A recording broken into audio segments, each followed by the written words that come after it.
Hello everybody!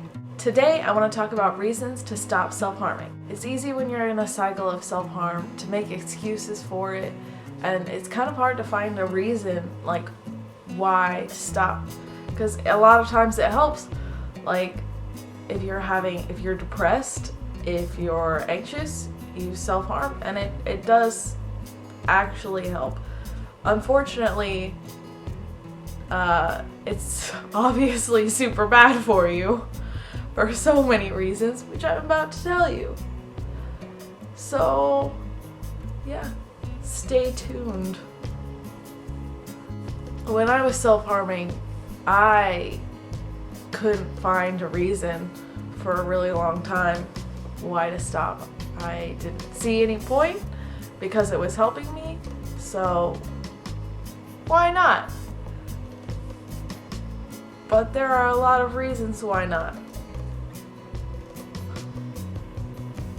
But there are a lot of reasons why you shouldn't. First, a lot of times, depending on how you're self-harming, it leaves scars.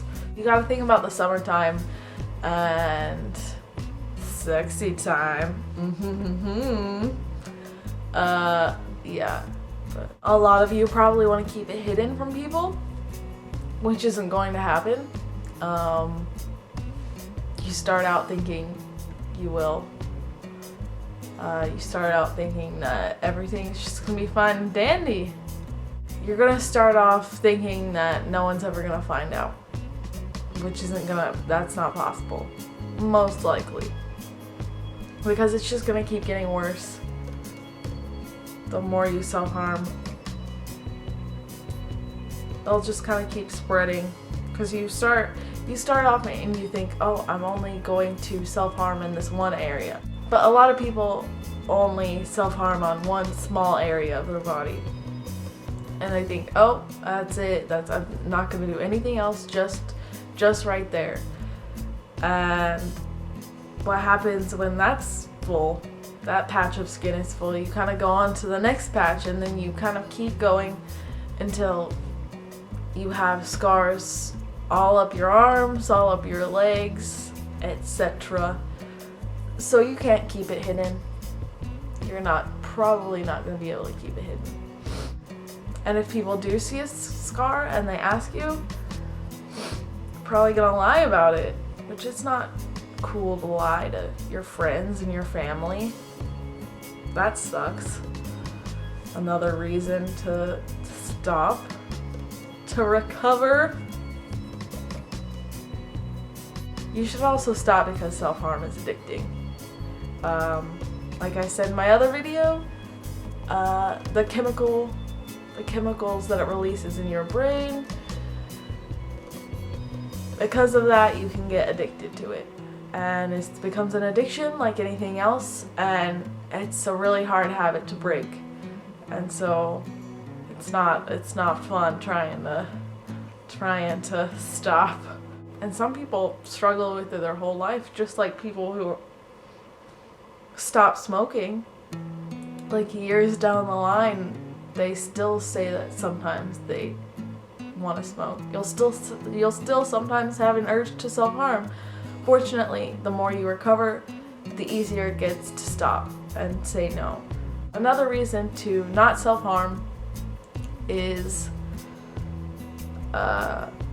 the more you self-harm, like the further it gets, the further you get with self-harm, the reasons for self-harming kind of become, like you start self-harming over everything. Like something small that happens, you're just like, well, what do I do? And your answer will be self-harm. It's just, if you keep self-harming over the little things, what happens when something big comes along? You're just gonna go crazy? What? In that situation, you might end up cutting too deep. And the next point is, it's dangerous. Self-harm is dangerous. Again, the further along you get, the worse it gets. For a lot of people, they just kind of want to, if you're cutting, they kind of want to just cut deeper and deeper.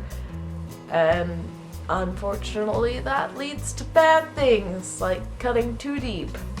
and emergency rooms and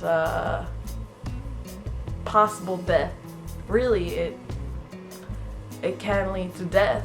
You gotta keep that in mind. So if you are self-harming, you should stop, but if you're not going to, you should make sure that you're safe about it. You should make sure you at least know basic first aid, know your limits. Those were all things that I'd heard before recovery, but I was still like, eh.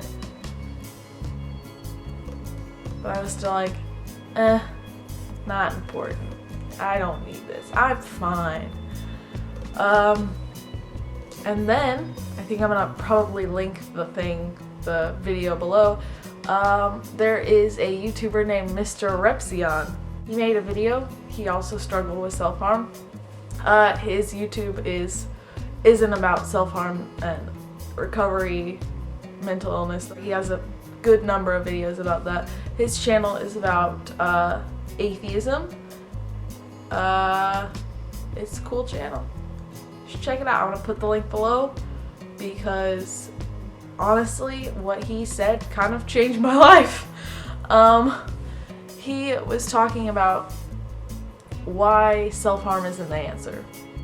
But when you self-harm, you're telling yourself you don't have value, you're not worth recovery, that whatever you did, whatever mental illness you have, you deserve self-harm, and you don't. No one deserves that.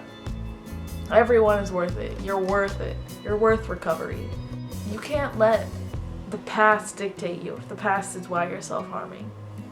You can't let your mental illness dictate you. You can't let, if it was something that happened to you is the reason that you're self-harming, you can't let that dictate you. It might for a while. It'll be hard to get over. It'll be hard to get help for. But if you keep trying to recover, if you keep those recovery steps, eventually you'll be able to manage it. Sometimes maybe it'll go away completely. Maybe. Or maybe your mental illness is just going to be a lifelong struggle. And it is that way for a lot of people, but you can learn to manage it and everything's going to get a lot better. Also, another reason to stop self-harming is because it hurts other people, which is really hard.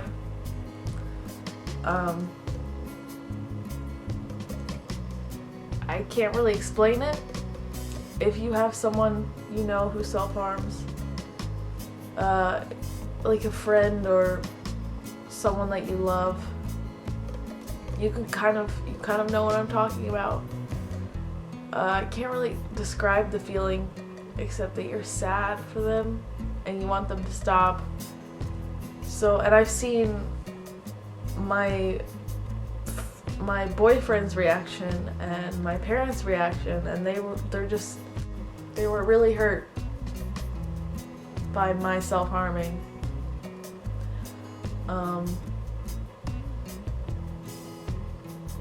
I don't really know how to explain it except that feeling of like sadness. Yeah. So those were reasons to stop self-harming. Just remember that you guys are worth it. You guys are amazing. You're beautiful people. You're beautiful. Yeah. Woo! Woo! That's the end of the video. See you guys next time. Bye!